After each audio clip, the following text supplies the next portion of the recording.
وأشهد أن لا إله إلا الله وحده لا شريك له تعظيما لشأنه وأشهد أن محمدا عبده ورسوله والداعي إلى رضوانه.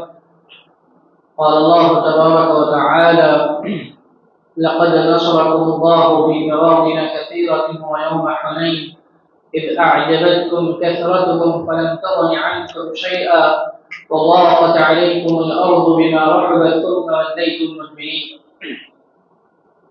محترم حاضرین، میں نے سورہ توبہ کی ایک آیت آپ کے سامنے تلاوت کی ہے. اس آیت میں اور اس کے بعد کی آیات میں اللہ تعالیٰ نے غزوہ حنین کا تذکرہ کیا. اللہ رب العالمین فرماتا ہے: لقد نصرکم اللہ فی مواطن کثیرہ. یقیناً اللہ تعالیٰ نے اے نبی، اے مومنین، بہت سارے مقامات، بہت سارے غزوات اور جنگوں میں تمہاری مدد کی. اللہ تعالیٰ اپنا فضل، اپنا احسان اور اپنی نعمت کا تذکرہ کر رہا ہے کہ اللہ تعالیٰ ہی کی ذات ہے جس نے بہت سارے مواقف، بہت سارے جنگوں میں تمہاری اللہ تعالیٰ نے مدد کی. یقیناً اللہ تعالیٰ نے نبی صلی اللہ علیہ وسلم اور صحابہ کرام کی مختلف مواقع اور غزوات میں مدد فرمائی، چاہے غزوہ بدر ہو، احد ہو، حدیبیہ ہو، اور اس کے علاوہ جو غزوات اور مواقف ہیں اللہ تعالیٰ نے اپنے نبی اور مومنین کی مدد کی. اور اللہ تعالیٰ نے دوسرے مقام فرمایا: هو الذی ایدک بنصرہ وبالمؤمنین، کہ اللہ ہی کی ذات ہے جس نے آپ کی اور مومنین کی جو ہے مدد کی، تائید کی. ویوم حنین، اللہ رب العالمین اس کے بعد فرماتا ہے کہ اسی طرح اللہ تعالیٰ حنین کے دن بھی آپ کی مدد کی، آپ کی نصرت کی، آپ کی تائید کی. حنین یہ مکہ اور طائف کے درمیان ایک وادی کا، ایک جگہ کا نام ہے. اللہ کے رسول صلی اللہ علیہ وسلم سن 8 ہجری میں رمضان المبارک کے مہینے میں فتح مکہ کو جب فتح کیا تو قبیل حوازن کے جو سردار تھا مالک ابن عوف نصری نے جو ہے اس خیال سے کہ اللہ کے نبی صلی اللہ علیہ وسلم جب مدینہ سے نکلے تھے، خروج کیا تھا 10,000 صحابہ کرام کی جماعت کے ساتھ، اللہ کے نبی صلی اللہ علیہ وسلم نے سن 8 ہجری رمضان المبارک کے مہینے میں جو ہے مکہ کو فتح کیا. جب آپ مدینہ سے نکلے تھے اسی وقت انہوں نے یہ خیال کیا کہ اللہ کے نبی صلی اللہ علیہ وسلم ہم پر حملہ آور ہونے والے ہیں، اس لیے جنگ کی تیاری میں لگ گئے. جب اللہ کے نبی صلی اللہ علیہ وسلم مکہ میں اترے، مکہ فتح ہوا، 19 دن تک اللہ کے نبی صلی اللہ علیہ وسلم وہاں ٹھہرے رہے. اللہ کے نبی صلی اللہ علیہ وسلم کو خبر لگی کہ قبیل حوازن، قبیل بنو ثقیف اور دیگر قبائل جو ہے جنگ کی تیاری میں مگن ہے، جنگ جو ہے تیاری کر رہے ہیں. اللہ کے نبی صلی اللہ علیہ وسلم اور صحابہ کرام پر حملہ آور ہونے والے ہیں. اللہ کے نبی صلی اللہ علیہ وسلم کو جب یہ خبر لگی تو آپ نے اپنے ایک صحابی عبداللہ ابن ابی حضرت کو جو ہے مخبری اور خبر لینے کے لیے بھیجا. حضرت عبداللہ بن ابی حضرت رضی اللہ عنہ اللہ کے نبی کے پاس آئے، کہا کہ خبر سچی ہے اور یہی نہیں ہے بلکہ صرف مرد ہی نہیں بلکہ خواتین، بچے اور مویشی، جانور وغیرہ سارے لوگوں کو جو ہے اکٹھا کیا گیا ہے تاکہ جنگ کے میدان سے کوئی بھاگ نہ پائے. بچے بھی وہاں پر ہے، ان کے جانور بھی، مویشی بھی وہاں پر ہے، تو بھاگنے کا موقع نہ ہو، اس لیے جو ہے ان لوگوں نے سارے لوگوں کو جمع کیا ہے. اللہ کے نبی صلی اللہ علیہ وسلم جو مدینہ سے صحابہ کرام کی جماعت کو لے کر آئے تھے 10,000 صحابہ، اس کے بعد مکہ میں جو فتح مکہ کے بعد جو نئے مسلمان ہوئے ان نئے مسلمان کو لے کر اہل سیر تاریخ کہتے ہیں تقریباً 2,000 نئے مسلمان تھے. اس طرح سے 12,000 کا اسلامی لشکر لے کر اللہ کے نبی صلی اللہ علیہ وسلم حنین کی طرف روانہ ہوئے. یہ اسلامی تاریخ میں پہلی مرتبہ تھا کہ اتنا بڑا اسلامی لشکر جو ہے جنگ کے لیے، غزوے کے لیے نکل پڑا تھا۔ اس سے پہلے اسلامی تاریخ میں جو ہے اس طرح اتنا بڑا لشکر کبھی نہیں نکلا تھا۔ اس سے پہلے غزوہ بدر ہو یا احد ہو، غزوہ بدر میں 313، احد میں اسی طرح 3000 کا لشکر، جس میں سے 700 منافقین تقریباً جو ہے نکل گئے تھے۔ تو اس طرح سے یہ پہلا موقع تھا کہ اتنی بڑی تعداد، اتنا بڑا لشکر جو ہے مقابلے کے لیے نکلا تھا۔ بعض صحابہ کرام نے یہ بات کہی، لن نغلب اليوم من قلہ، کہ ہم جو ہے آج کے دن جو ہے اپنی تعداد کی کمی کی وجہ سے مغلوب نہیں ہوں گے، شکست ہمیں حاصل نہیں ہوگی، آج ہماری تعداد اتنی زیادہ ہے۔ تو بعض صحابہ کرام کے دل میں عجب آیا، اپنی تعداد پر جو ہے گھمنڈ آیا، کہا کہ اتنی بڑی تعداد ہے، آج ہمیں کوئی ہرا نہیں سکتا۔ لہذا اللہ کے نبی صلی اللہ علیہ وسلم صحابہ کرام کے لشکر کو لے کر حنین سے تھوڑے پہلے جو ہے عشاء کے وقت پہنچے۔ اللہ کے نبی صلی اللہ علیہ وسلم کا معاملہ یہ تھا کہ آپ کبھی کسی قریے، کسی بستی اور کسی علاقے پر حملہ کرنا چاہتے تو رات کے وقت حملہ نہیں کرتے، صبح کا وقت ہونے دیتے، صبح کے بعد اللہ کے نبی صلی اللہ علیہ وسلم حملہ کرتے۔ تو اللہ کے نبی صلی اللہ علیہ وسلم حنین سے تھوڑے مقام پر ٹھہرے رہے، عشاء کی نماز ادا کی۔ اس کے بعد اللہ کے نبی صلی اللہ علیہ وسلم نے ایک جماعت صحابہ کرام کی جو ہے پہرے داری کے لیے مقرر کی۔ فجر ہو گئی، فجر کی نماز کے بعد اللہ کے نبی صلی اللہ علیہ وسلم حنین کی وادی میں اترے، صحابہ کرام کی پوری جماعت وہاں اتری۔ اس سے پہلے ہی لشکر جو ہے گھات لگایا ہوا، دشمنوں کا لشکر جو ہے پوشیدہ طور پر چھپا ہوا تھا، وہاں پر ایک لشکر چھپا ہوا تھا۔ جیسے ہی مسلمانوں کی جماعت وہاں پر وادی میں اتری، انہوں نے فوراً تیروں سے ان پر حملہ کیا، تیروں کی بوچھار اور برسات کر دی اور تلواروں سے حملہ کر دیا۔ ایک ساتھ جو ہے مسلمانوں پر ٹوٹ پڑے۔ مسلمانوں کو اس دھوکے کی توقع نہیں تھی کہ اس طرح سے دھوکہ دیا جائے گا، اور کہا جاتا ہے قبیلہ حوازن والے بڑے ماہر تیر انداز تھے۔ تو اس طرح سے مسلمانوں پر انہوں نے حملہ کیا، جس سے مسلمانوں کی صفوں میں انتشار پیدا ہو گیا، صفیں بکھر گئی اور بعض مسلمان جو ہے پیٹ پھیر کر پیچھے کی طرف مڑنے لگے، لیکن اللہ کے نبی صلی اللہ علیہ وسلم اپنی جگہ پر قائم رہے، اللہ کے نبی صلی اللہ علیہ وسلم ثابت قدم رہے، بلکہ اللہ کے نبی صلی اللہ علیہ وسلم نے یہاں پر بہادری اور دلیری کا ثبوت دیتے ہوئے آگے بڑھے، دشمن کی طرف بڑھے۔ اللہ کے نبی صلی اللہ علیہ وسلم ایک کھچر پر سوار تھے، جس کے ایک لگام کو جو ہے حضرت عباس جو آپ کے چچا تھے انہوں نے تھاما تھا، اور دوسری لگام کو حضرت ابو سفیان بن حارث بن عبد المطلب نے تھاما ہوا تھا۔ اللہ کے نبی صلی اللہ علیہ وسلم جو ہے آواز لگایا، ایھا الناس ہلموا الی، انا رسول اللہ، انا محمد بن عبداللہ، لوگوں میری طرف آؤ، میں اللہ کا رسول ہوں، میں محمد بن عبداللہ ہوں۔ اللہ کے رسول صلی اللہ علیہ وسلم نے صحابہ کرام کو آواز لگائی اور اپنا نام بیان کیا کہ میں محمد بن عبداللہ ہوں۔ اس کے بعد اللہ کے نبی نے حضرت عباس سے کہا، حضرت عباس کی آواز اونچی تھی، کہا کہ عباس آواز لگاؤ، صحابہ کرام کو پکارو اور کہو یا اصحاب الشجرہ، یا اصحاب السمرہ، یا اصحاب البقرہ، یا اصحاب المہاجرین والانصار۔ صحابہ کرام کو حضرت عباس نے آواز لگائی کہ اے بیعت رضوان میں شریک صحابہ، اے مہاجرین، اے انصار، اے اصحاب بقرہ۔ اللہ کے نبی صلی اللہ علیہ وسلم کی حکم پر حضرت عباس آواز لگانے لگے۔ جیسے حضرت عباس کی آواز صحابہ کرام کے کانوں پر پڑی، فوراً انہوں نے لبیک کہا، یا لبیک یا لبیک، فوراً جو ہے جواب دیتے ہوئے واپس پلٹ کر اللہ کے نبی صلی اللہ علیہ وسلم کے پاس آ گئے۔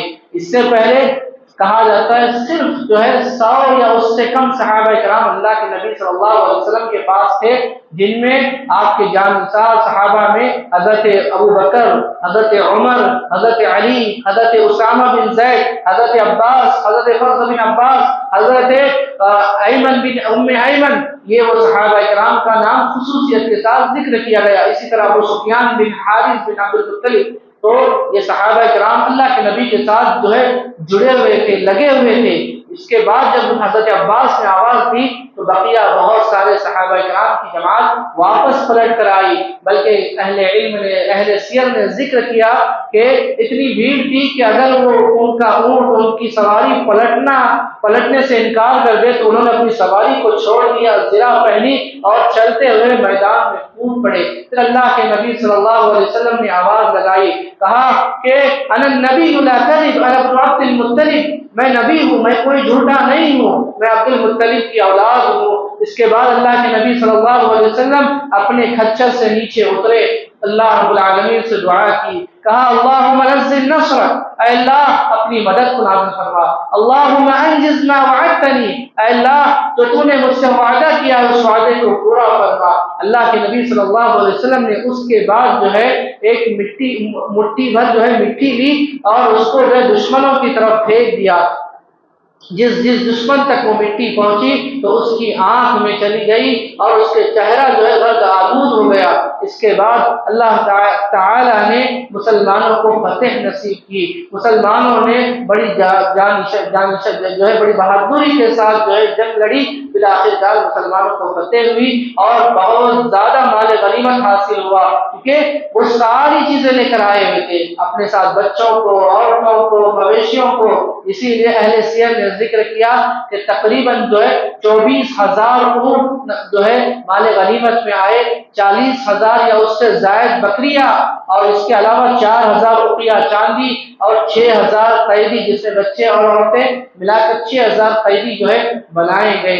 اس طرح سے مال غنیمت حاصل ہوا۔ اللہ تعالیٰ نے اسی واقعے کا ذکر کرتے ہوئے فرمایا لقد نصركم الله في مواطن كثيرة ويوم حنين اذ اعجبتكم كثرتكم، جب تمہیں تمہاری کثرت پر عجب آیا، تمہیں اپنی کثرت پسند آئی کہ آج ہم جو ہے کثیر تعداد میں ہیں، آج ہمیں کوئی شکست نہیں دے سکتا، فلم تغن عنكم شيئا، لیکن تمہاری تعداد تمہیں فائدہ نہیں پہنچائی، تمہاری تعداد تمہیں کوئی نفع نہیں پہنچائی، وضاقت عليكم الارض بما رحبت، اور زمین اپنی کشادگی کے باوجود جو ہے تنگ ہو گئی۔ یہاں زمین کی تنگی حصے اور معنوی دونوں اعتبار سے، حصے اعتبار سے اہل علم نے کہا کہ دشمنوں کا حملہ کرنا اس طرح سے اور ان کا تعاقب کرنا، اور دوسری معنوی اعتبار سے کہ مسلمانوں کو سخت جو ہے اضطراب، بے چینی اور خوف لاحق ہوا۔ ثم ولیتم مدبرین، تو اللہ نے کہا کہ تم پیٹ پھیر کر بھاگ رہے تھے۔ ثم انزل اللہ سکینتہ علی رسولہ وعلی المؤمنین، پھر اللہ تعالیٰ نے سکینت کو، سکون کو نازل کیا اپنے رسول پر اور مومنین پر۔ اللہ تعالیٰ نے ان کے دلوں میں ثابت قدمی اور اطمینان و سکون کو ڈال دیا، باوجود کہ وہ خوف میں، اضطراب میں مبتلا تھے، اللہ تعالیٰ نے انہیں ثابت قدم رکھا اور ان کے دلوں میں اطمینان و سکون ڈال دیا۔ وَأَنزَلَ جُنُودًا لَّمْ تَرَوْهَا، اور اللہ نے ایسا لشکر اتارا جس کو تم نے نہیں دیکھا۔ اللہ تعالیٰ نے فرشتوں کو مدد کے لیے بھیجا۔ کفار کی جو لشکر تھا اس میں سے ایک آدمی نے بیان کیا کہ ہم جو ہے مقابلہ کرتے کرتے اس آدمی کی طرف پہنچے جو سفید خچر پر سوار تھا، یعنی اللہ کے نبی صلی اللہ علیہ وسلم۔ ہم اللہ کے نبی صلی اللہ علیہ وسلم کے پاس جب بڑھے تو ہم وہاں دیکھتے ہیں کہ انتہائی سفید، انتہائی خوبصورت لوگ وہاں کھڑے تھے، اور وہ لوگ کہہ رہے تھے کہ واپس پلٹ جاؤ، واپس پلٹ جاؤ، تمہارا چہرہ غرق آلود ہو، تمہارا چہرہ خاک آلود ہو، لہذا واپس پلٹ جاؤ۔ ہم واپس پلٹ گئے، وہ فرشتے تھے۔ کہا وَأَنزَلَ جُنُودًا لَّمْ تَرَوْهَا، کہ اللہ تعالیٰ نے ایک ایسا لشکر اتارا جس کو تم نے نہیں دیکھا۔ وَعَذَّبَ الَّذِينَ كَفَرُوا، اور کافروں کو عذاب دیا، بہت سارے جو ہے کفار قتل کیے گئے، بہت سارے قیدی بنائے گئے۔ وَذَلِكَ جَزَاءُ الْكَافِرِينَ، اور یہی کافروں کا بدلہ ہے، دنیا میں یہی بدلہ ہے اور آخرت میں ان کے لیے دردناک عذاب ہے۔ ثم يتوب الله من بعد ذلك على من يشاء، پھر اللہ تعالیٰ اس کے بعد جس کو چاہے توبہ کی توفیق دے کر توبہ کو قبول فرمائے۔ واللہ غفور رحیم، اللہ تعالیٰ بخشنے والا، رحم کرنے والا ہے۔ کہا جاتا ہے کہ حوازن کے جو لوگ باقی رہ گئے تھے وہ اللہ کے نبی صلی اللہ علیہ وسلم کے پاس جعرانہ کے مقام پر پہنچے۔ جعرانہ کے مقام پر اللہ کے نبی صلی اللہ علیہ وسلم نے مال غنیمت کو جمع کیا تھا اور وہاں پر مال غنیمت کو تقسیم کیا، تو وہاں پر قبیلے حوازن کے جو لوگ باقی تھے وہ آ کر اللہ کے نبی صلی اللہ علیہ وسلم سے ملاقات کیا اور اسلام قبول کیا۔ اللہ کے نبی صلی اللہ علیہ وسلم نے انہیں اختیار دیا، چاہے تو وہ اپنے قیدیوں کو آزاد کرائے یا پھر مال غنیمت کو لے لے۔ انہوں نے اپنے قیدیوں کو آزاد کرانے پر کو ترجیح دی، لہذا اللہ کے نبی صلی اللہ علیہ وسلم نے وہاں پر جو ہے قبیل حوازن کا جو سردار تھا مالک ابن عوف نصری کو 100 اونٹ جو ہے ہدیے میں دے دیا، مال غنیمت کے طور پر دے دیا۔ تو اس واقعے سے ہمیں بہت سارے جو ہے فوائد اور دروس حاصل ہوتے ہیں۔ سب سے پہلی چیز یہ کہ مدد اللہ کی طرف سے آتی ہے، وَمَا النَّصْرُ إِلَّا مِنْ عِنْدِ اللَّهِ، اللہ نے کہا مدد اللہ کی طرف سے آتی ہے۔ مدد کا تعلق جو ہے نصرت کا، مدد کا، جیت کا تعلق اسباب کے ساتھ نہیں ہے، تعداد کے ساتھ نہیں ہے۔ اللہ تعالیٰ نے قرآن مجید میں ذکر کہ کم من فئۃ قلیلۃ غلبت فئۃ کثیرۃ بإذن اللہ، کتنی چھوٹی جماعتیں ایسی ہیں جو بڑی جماعتوں پر غالب آ گئی بإذن اللہ، اللہ کی مدد سے۔ یہی صحابہ کرام کی جماعت تھی جو 313 کی 1000 کفار پر بھاری اور غالب آ گئی۔ تو مدد کا تعلق اللہ کی طرف سے ہے، اللہ رب العالمین جو ہے اپنے بندوں کی مدد کرتا ہے۔ اور دوسری چیز یہ معلوم ہوتی ہے کہ انسان کو اعتماد، بھروسہ اپنی طاقت، اپنی قوت اور اسباب پر نہیں ہونا چاہیے کہ میرے پاس اتنا مال ہے، میرے پاس اتنا بڑا لشکر ہے، ہماری تعداد اتنی زیادہ ہے، نہیں۔ انسان کو اصل بھروسہ، اعتماد اللہ کی ذات پر ہونا چاہیے۔ اللہ کے نبی صلی اللہ علیہ وسلم اللہ کے نبی تھے اور اللہ کے نبی کو اللہ کی ذات پر کامل اعتماد اور بھروسہ تھا۔ صحابہ کرام کی اتنی بڑی جماعت جو پلٹ کر جا رہی ہے، صرف 100 صحابہ، کم و بیش صحابہ، اس کے باوجود اللہ کے نبی صلی اللہ علیہ وسلم جو ہے استقامت کے ساتھ کھڑے رہے، بہادری کا مظاہرہ کیا، کیونکہ اللہ کے نبی کو یقین تھا کہ اللہ تعالیٰ ضرور اپنے نبی کی مدد کرے گا۔ اللہ کے رسول جس مشن کو لے کر آئے تھے اس مشن کو پورا کر کے دنیا سے جائیں گے، اس لیے اللہ کے نبی صلی اللہ علیہ وسلم کو مکمل اعتماد تھا۔ بلکہ یہ اعتماد جنگ سے ایک دن پہلے ہی اللہ کے نبی صلی اللہ علیہ وسلم کی زبان سے ظاہر ہوا، جب مخبر عبداللہ بن ابی حضرت نے آ کر بتایا کہ اللہ کے نبی نہ صرف یہ کہ مرد جمع ہوئے ہیں بلکہ عورتیں، بچے اور یہ اتنا زیادہ مال غنیمت جو ہے، یہ سارے جو مویشیاں جمع ہو گئے ہیں۔ اللہ کے نبی نے اسی وقت کہا تھا تلک غنیمت المسلمین غدا انشاءاللہ، انشاءاللہ کل یہ ساری چیزیں، یہ اونٹ، یہ جو ہے بکریاں، یہ سارا چاندی، یہ سارا مسلمانوں کا مال غنیمت ہوگا۔ یہ نبی کا اپنے رب پر اعتماد تھا۔ یہی انبیاء کرام کی ذات ہے جو اللہ پر بے حد جو ہے اعتماد کرتی ہے۔ جب فرعون کا لشکر بنی اسرائیل کے پاس پہنچا، سامنے سمندر ہے، پیچھے فرعون کا لشکر جرار ہے، بنو اسرائیل نے کہا انا لمدرکون، اے موسیٰ ہم تو پکڑے گئے، ہم تو پکڑے گئے، اب ہمیں کوئی جو ہے بچنے کا کوئی چانس ہی نہیں ہے۔ حضرت موسیٰ نے بڑے اطمینان سے کہا قال کلا، ہرگز نہیں، سامنے سمندر ہے، پیچھے لشکر ہے، اس کے باوجود ایک نبی کا اعتماد، ایک بھروسہ ہے، کہا کہ کلا، ہرگز نہیں، ایسا نہیں ہو سکتا، ان معی ربی سیہدین، میرے ساتھ میرا رب ہے، اور رب جب ساتھ میں ہے تو ضرور راستہ بتائے گا۔ یہ انبیاء کا توکل تھا اللہ کے ذات پر، چاہے حالات کتنے سنگین کیوں نہ ہو، کتنے پرفتن کیوں نہ ہو، کتنے آلام اور مصائب کیوں نہ ہو، اللہ کی ذات پر اعتماد ہمیشہ رہنا چاہیے، اللہ کی ذات پر اعتماد ہمیشہ باقی رہنا چاہیے۔ تیسری چیز ہمیں اس سے معلوم ہوتی ہے کہ عجب پسندی، اپنی تعداد، اپنی خوبصورتی، اپنے علم، اپنی مال و دولت، اپنے لشکر، اپنی سلطنت پر جو ہے غرور گھمنڈ کرنا یہ اچھی چیز نہیں ہے، اس لیے اس سے بچنے کی ضرورت ہے۔ چوتھی چیز، اللہ کے نبی صلی اللہ علیہ وسلم کی بہادری، آپ کی شجاعت معلوم ہوتی ہے کہ اللہ کے نبی صلی اللہ علیہ وسلم کس طرح سے جو بہادری کے ساتھ دشمن کی طرف بڑھ رہے ہیں، آپ کو چھپا نہیں رہے بلکہ بڑھ رہے ہیں، اور اپنا نام بھی بتا رہے ہیں، انا محمد بن عبداللہ، میں محمد بن عبداللہ ہوں، اپنی پہچان کرا رہے ہیں۔ نبی صلی اللہ علیہ وسلم کی بہادری کے بارے میں حضرت براء بن عازب رضی اللہ عنہ کہتے ہیں کنا واللہ اذا احمر البأس نتقی به، کہ جب گھمسان کی جنگ ہوتی، جب جنگ انتہائی شدید ہوتی تو ہم اللہ کے نبی کے پیچھے چھپ جاتے، اللہ کے نبی کا سہارا لیتے۔ اور کہہ رہا ہے صحابی رسول براء بن عازب کہہ رہے وَإِنَّ الشُّجَاعَ مِنَّا وَإِنَّ شُجَاعَ مِنَّا لِلَّذِي يُحَاذِي بِهِ، اور ہم میں سے بہادر وہ مانا جاتا جو اللہ کے نبی کے ساتھ کھڑا رہے، ایسے موقع پر جو اللہ کے نبی کے آس پاس ہوتا وہ ہم میں بہادر مانا جاتا۔ تو اللہ کے نبی صلی اللہ علیہ وسلم کی یہ بہادری تھی۔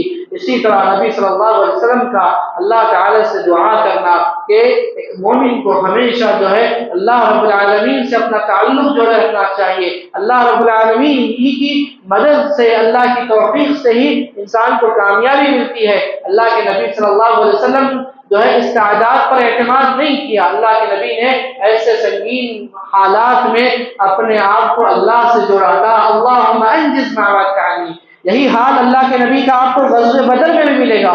غزوہ بدر میں وہاں جو کفار کا اتنا بڑا لشکر کھڑا ہے، اللہ کے نبی صلی اللہ علیہ وسلم خیمے کے نیچے بیٹھ کر دعا کر رہے، اے اللہ اگر یہ جماعت اگر آج ہلاک ہو گئی تو پھر زمین پر تیرا نام لینے والا کوئی باقی نہیں رہے گا۔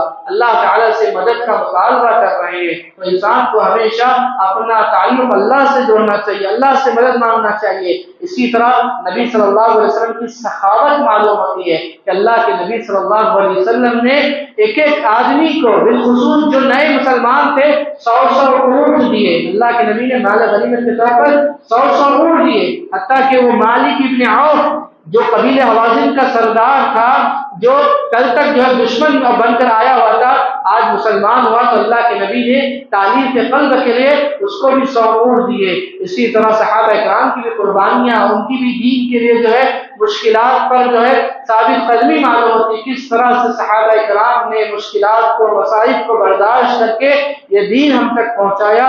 لہذا اللہ رب العالمین سے دعا ہے کہ رب العالمین ہمیں ہر حالات میں اس پر اعتماد و توکل کرنے کی توفیق عطا فرما۔